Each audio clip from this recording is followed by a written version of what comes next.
सोचिए, अगर कल सुबह हम सब उठें और दुनिया में हर इंसान, मतलब हर एक इंसान, सिर्फ और सिर्फ सच बोलने लगे, तो क्या होगा? क्या ये दुनिया एक बेहतर, एक ईमानदार जगह बन जाएगी, या फिर एक ऐसी जगह जहां रहना ही नामुमकिन हो जाएगा? ये एक ऐसा सवाल है जो सुनने में बहुत सीधा लगता है, पर इसकी परतें बहुत गहरी हैं। हाँ। हम सब सच को एक नैतिक गुण मानते हैं। हाँ, बिल्कुल। लेकिन क्या हमारा समाज, हमारे रिश्ते, हमारी पूरी सभ्यता, क्या वो बिना छोटे छोटे झूठ के सहारे चल भी सकती हैं? और आज हम जिन सूत्रों का विश्लेषण कर रहे हैं वो इसी सवाल को एक कहानी के जरिए टटोलते हैं।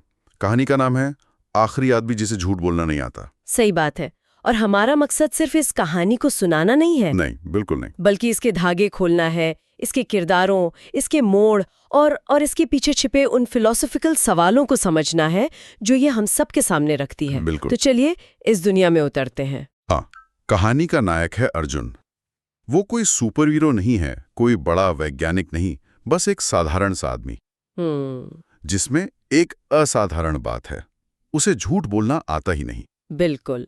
और कहानी की शुरुआत में ही ये दिलचस्प बात सामने आती है कि समाज में अर्जुन की इस आदत को एक गुण नहीं बल्कि एक बहुत बड़ी कमी की तरह देखा जाता है। सही कहा। ये कहानी की पहली परत है जो व्यक्तिगत नैतिकता और सामाजिक व्यावहारिकता के बीच का टकराव दिखाती है। समाज चलने के लिए कुछ नियमों पर टिका है और कभी-कभी पूरा सच उन नियमों को तोड़ देता है। बिल्कुल। इसका एक बहुत ही सटीक उदाहरण दिया गया है कहानी में। ऑफिस में जब बॉस उससे पूछते हैं, अर्जुन प्रोजेक्ट रेडी है? तो कोई भी सामान्य इंसान क्या कहेगा? शायद यही कि बसर होने वाला है या कुछ ऐसा ही। लेकिन अर्जुन का जवाब सीधा होता है, नहीं सर, मैंने कल काम ही नहीं किया। ये सुनने में तो बहुत ईमानदार लगता है, पर इसका नतीजा क्या होता है? नतीजा वही होता है जो असल दुनिया में होता। उसका प्रमोशन रुक जाता है, सैलरी रुक जाती है, और ऑफिस के लोग उसे बेवकूफ का तमगा दे देते हैं, क्योंकि कॉर्पोरेट दुनिया या समाज हमसे खास तरह के व्यवहार की उम्मीद करता है, जिसे हम प्रोफेशनलिज्म या डिप्लोमेसी कहते हैं। हाँ, और ये डिप्लोमेसी अक्सर पूरी सच्चाई पर एक महीन पर्दा डालकर ही मुमकिन हो पाती है। अर्जुन उस ढांचे में फिट नहीं बैठता। वो सिस्टम के लिए गड़बड़ी है। सही। यहाँ तक कि उसके दोस्त भी उससे परेशान होकर पूछते हैं, भाई तू झूठ क्यों नहीं बोलता, थोड़ा तो सीख ले। इस पर अर्जुन का जवाब बहुत ही सरल है, लेकिन बहुत गहरा भी। वो कहता है, सच बोल के नींद अच्छी आती है। और मुझे ये लाइन बहुत पसंद है। हाँ, मुझे भी। ये कोई बड़ा नैतिक भाषण नहीं है, नहीं, ये बहुत ही निजी बात है। और यहीं पर व्यक्तिगत शांति और सामाजिक सफलता के बीच का वो द्वंद्व सामने आता है। अच्छा। अर्जुन के लिए सच बोलना उसकी अंतरात्मा को शांत रखने का एक जरिया है, एक निजी अनुशासन। वो बाहरी दुनिया की दौड़, प्रमोशन, लोगों की राय, इन सब से ज्यादा अपने अंदर के सुकून को महत्व देता है। वो एक तरह से सिस्टम से बाहर है, अपनी ही एक छोटी सी दुनिया में जी रहा है। बिल्कुल। और शायद इसीलिए कहानी आगे जो मोड़ लेती है वो इतना दिलचस्प है, क्योंकि दुनिया में कुछ ऐसा होता है जो अर्जुन जैसे बाहरी आदमी को अचानक दुनिया के केंद्र में लाके खड़ा कर देता है। वो वायरस। हाँ, एक रहस्यमयी वायरस पूरी दुनिया में फैल जाता है, और ये कोई आम वायरस नहीं है। ये लोगों से झूठ बोलने की क्षमता ही छीन लेता है। हाँ, और जब ये खबर पहली बार आती है तो लोगों का रिएक्शन भी बहुत स्वाभाविक है। वो इस पे हंसते हैं, सोचते हैं इसमें क्या प्रॉब्लम है, ये तो अच्छी बात है। अब कोई धोखा नहीं होगा, कोई फरेब नहीं होगा, दुनिया पारदर्शी हो जाएगी। शुरुआत में ये एक आदर्श स्थिति लगती है, एक यूटोपिया। लेकिन ये यूटोपिया कितनी जल्दी एक बुरे सपने में बदल सकता है, कहानी ये सिर्फ 24 घंटों में दिखा देती है। दुनिया हिल जाती है। सच जिसे हम एक पवित्र चीज मानते थे, वो अचानक एक हथियार बन जाता है। और लोग इसका इस्तेमाल एक दूसरे पर बेरहमी से करने लगते हैं। बिल्कुल, क्योंकि जब आपके पास सच बोलने के अलावा कोई विकल्प ही ना हो तो आप सच के साथ आने वाली जिम्मेदारी को भी भूल जाते हैं। हाँ, सूत्रों में इसके कुछ बहुत ही चौंकाने वाले उदाहरण दिए गए हैं। राजनीति में हाँ, एक नेता मंच पर खड़े होकर कहता है, मैं सिर्फ अपना फायदा देखता हूँ, मुझे आपकी परवाह नहीं। सोचिए जरा। और रिश्तों में, सालों से चल रही शादियों में सच सामने आता है। हाँ, मैं तुमसे प्यार नहीं करता, मैं तुम्हारे साथ सिर्फ बच्चों के लिए हूँ। ये तो भयानक है। मतलब वो सारी बातें जो लोग मन में दबाकर रखते हैं ताकि रिश्ते बने रहें, समाज चलता रहे, वो सब एक साथ बाहर आ गईं। और इसका असर सिर्फ व्यक्तिगत रिश्तों पर ही नहीं पड़ा होगा। नहीं, इसका असर हर जगह हुआ। प्रोफेशनल दुनिया पूरी तरह बिखर गई। ऑफिस मीटिंग्स में लोग एक दूसरे के मुंह पर वो कड़वा सच बोलने लगे जो शायद कभी नहीं बोलना चाहिए था। तुम इस जॉब के लायक नहीं हो, तुम्हारा आइडिया बकवास है, इसका नतीजा विनाशकारी होता है। दोस्ती टूट जाती हैं, परिवार बिखर जाते हैं, सालों से बनी कंपनियां बंद हो जाती हैं। क्योंकि भरोसे का धागा ही टूट गया। कहानी में एक पंक्ति है जो इस स्थिति को बखूबी बयां करती है। सच ने दुनिया को नंगा कर दिया। हाँ, ये बहुत पावरफुल लाइन है। समाज का जो ढांचा छोटे छोटे सफेद झूठ, डिप्लोमेसी और आपसी लिहाज पर टिका था, वो सच के इस नग्न प्रहार से ताश के पत्तों की तरह रह गया। और इसका एक और खतरनाक परिणाम सामने आता है जिसके बारे में हम अक्सर सोचते नहीं। लोग बोलने से डरने लगते हैं। अच्छा, हाँ, जब आपको पता हो कि आपके मुंह से निकला हर शब्द विनाश ला सकता है, तो आप क्या करेंगे? आप चुप हो जाएंगे। सही बात है। लेकिन ये चुप्पी और भी ज्यादा खतरनाक हो जाती है, क्योंकि अब कोई नहीं जानता कि दूसरा क्या सोच रहा है। संवाद, कम्युनिकेशन पूरी तरह से खत्म हो जाता है। समाज एक अजीब से डर और सन्नाटे में डूब जाता है। बिल्कुल। और इसी पूरी अराजकता और सन्नाटे के बीच मीडिया का ध्यान एक व्यक्ति पर जाता है जिस पर इस वायरस का कोई असर नहीं हुआ है।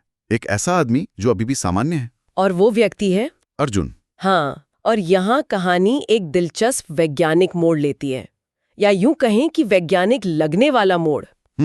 वैज्ञानिक तर्क देते हैं कि ये आदमी पहले से सच बोलता था, इसलिए इसका दिमाग वायरस से इम्यून है। लेकिन मुझे यहाँ एक बात समझ नहीं आ रही, क्या सिर्फ सच बोलने की आदत किसी को वायरस से इम्यून बना सकती है? ये साइंटिफिक तौर पर तो थोड़ा अजीब लगता है। ये एक बेहतरीन सवाल है, और मेरे ख्याल से कहानी यहाँ साइंस से ज्यादा सिंबॉलिज्म का इस्तेमाल कर रही है। सिंबॉलिज्म कैसे? देखिए, इम्यून होने का मतलब सिर्फ बायोलॉजिकल नहीं है। इसका गहरा मतलब ये है कि अर्जुन उस सच के जहर से इम्यून था जो बाकी दुनिया पर असर कर रहा था। सच का जहर? हाँ, क्योंकि बाकी लोग सच को एक मजबूरी में बिना किसी नियंत्रण के उगल रहे थे। उनका सच रॉ था, अनफिल्टर्ड था।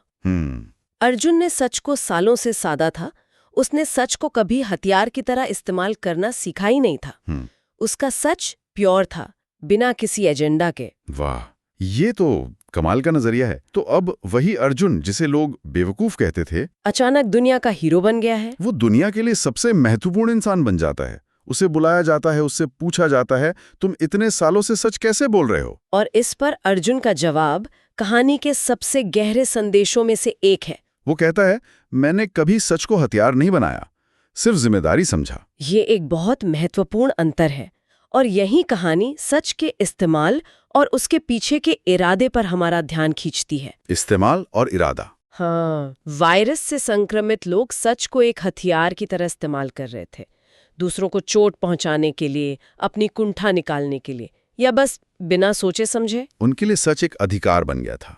मुझे सच बोलने का हक है। बिल्कुल। जबकि अर्जुन के लिए सच एक जिम्मेदारी थी। वो सच इसलिए नहीं बोलता था कि किसी को नीचा दिखाए, बल्कि इसलिए कि यही सही था। उसके सच में विवेक था, संयम था, और शायद सहानुभूति भी। ये हक और जिम्मेदारी के बीच का फर्क आज के दौर में बहुत मायने रखता है, खासकर सोशल मीडिया के जमाने में। सही बात है। जिसे हम ब्रूटल ऑनेस्टी कहते हैं, वो भी कई बार इसी हथियार की तरह इस्तेमाल होती है, बिना ये सोचे कि सामने वाले पर इसका क्या असर होगा। बिल्कुल। और जैसे ही लगता है कि शायद अर्जुन दुनिया को कोई रास्ता दिखाएगा, उसे एक मसीहा की तरह देखा जाने लगता है। कहानी में सबसे बड़ा ट्विस्ट आता है। हाँ, वायरस का असर धीरे धीरे खत्म होने लगता है और लोग फिर से झूठ बोलने की क्षमता हासिल कर लेते हैं। तो मतलब दुनिया वापस नॉर्मल हो रही है। लेकिन क्या ये वाकई नॉर्मल है? नहीं।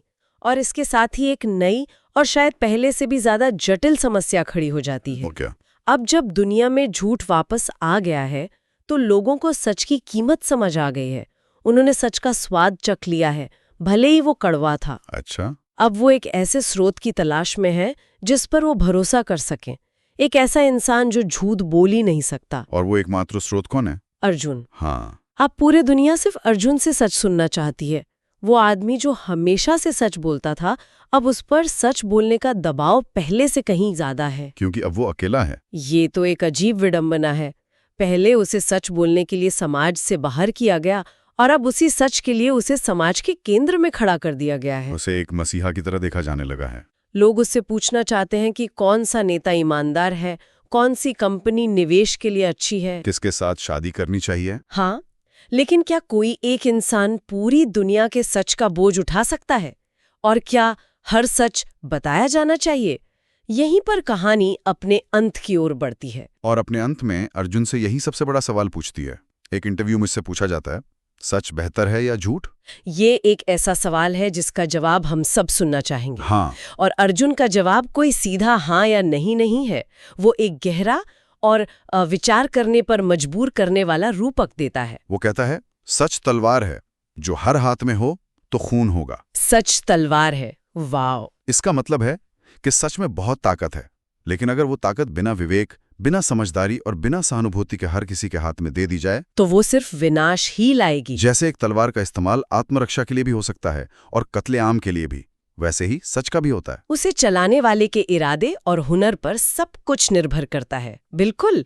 और फिर वो झूठ के बारे में भी कुछ कहता है जो उतना ही गहरा है। क्या कहता है वो? वो कहता है, और झूठ दवा जो हर बीमारी का इलाज नहीं होता। अच्छा, तो वो झूठ को पूरी तरह खारिज नहीं कर रहा है। नहीं, जो बहुत साहसी बात है, वो मानता है कि कभी-कभी झूठ एक दवा की तरह काम कर सकता है, किसी को तात्कालिक राहत दे सकता है, किसी बड़ी तकलीफ से बचा सकता है, किसी की हिम्मत बढ़ा सकता है। जैसे कोई डॉक्टर किसी गंभीर रूप से बीमार मरीज को झूठी तसल्ली देता है ताकि वो लड़ने का जज्बा न खो दे। ठीक वैसा ही। लेकिन जैसे हर बीमारी का इलाज एक ही दवा से नहीं होता, वैसे ही झूठ हर समस्या का समाधान नहीं है। और ज्यादा इस्तेमाल करने पर यह दवा जहर भी बन सकती है। बिल्कुल, जो आपके भरोसे की प्रणाली को ही खत्म कर देगी। तो कहानी का संदेश ये नहीं है कि झूठ बोलना अच्छा है, बल्कि ये है कि सच और झूठ दोनों को समझने के लिए विवेक और संदर्भ की जरूरत होती है। कब, कहाँ, कितना और क्यों सच बोलना है, ये जानना शायद सिर्फ सच बोलने से ज्यादा जरूरी है और ज्यादा मुश्किल भी। तो ये कहानी हमें हमारी उस सीधी साधी धारणा पर सवाल उठाने के लिए मजबूर करती है, जो सच को हमेशा अच्छा और झूठ को हमेशा बुरा मानती है। ये दिखाती है कि कैसे एक गुण अभिशाप बन सकता है और कैसे समाज की नींव उन नाजुक धागों पर टिकी होती हैं जिन्हें हम अक्सर नजरअंदाज कर देते हैं। बिल्कुल, ये एक चेतावनी भी है कि निरपेक्षता मतलब एब्सोल्यूटिज्म, चाहे वो सच की ही क्यों ना हो, खतरनाक हो सकती है। जिंदगी काले और सफेद में नहीं बल्कि बहुत सारे ग्रे शेड्स में जी जाती है। सही बात। अंत में ये कहानी हमें एक बहुत ही असहज करने वाले विचार के साथ छोड़ जाती है। इंटरव्यू खत्म होने के बाद कहानी की अंतिम पंक्ति है, दुनिया को सच नहीं चाहिए, उसे सिर्फ अपनी पसंद का सच चाहिए। और शायद यही इस पूरी चर्चा का सबसे महत्वपूर्ण बिंदु है। जब वायरस चला गया तो लोगों ने झूठ को फिर से अपना लिया, लेकिन वो अर्जुन के पास असली सच जानने के लिए जाते रहे। क्यों? क्योंकि वो उस सच को नियंत्रण करना चाहते थे। हाँ, वो चाहते थे कि कोई उन्हें वो सच बताए जो उन्हें सुनना है, जो उनके फैसलों को सही ठहराए। ये तो सीधे सीधे आज के एको चेम्बर्स और कॉन्फर्मेशन बायस की बात हो गई। बिल्कुल। हम वही खबरें पढ़ते हैं, वही चैनल देखते हैं, उन्हीं लोगों को फॉलो करते हैं जो हमारी बात से सहमत हों। तो क्या हम वाकई में सत्य की तलाश में हैं, या हम केवल उस सच्चाई को सुनना चाहते हैं जो हमारे पहले से बने हुए विचारों और हमारी सहूलियत की पुष्टि करती है? ये एक ऐसा सवाल है जिसका जवाब हम सभी को अपने अंदर खोजना होगा। क्या हम सच की तलवार को जिम्मेदारी से उठा सकते हैं, या हम सिर्फ अपनी पसंद का सच सुनकर खुद को दिलासा देते रहना चाहते हैं? ये कहानी कोई जवाब नहीं देती, बस एक आईना दिखा देती है।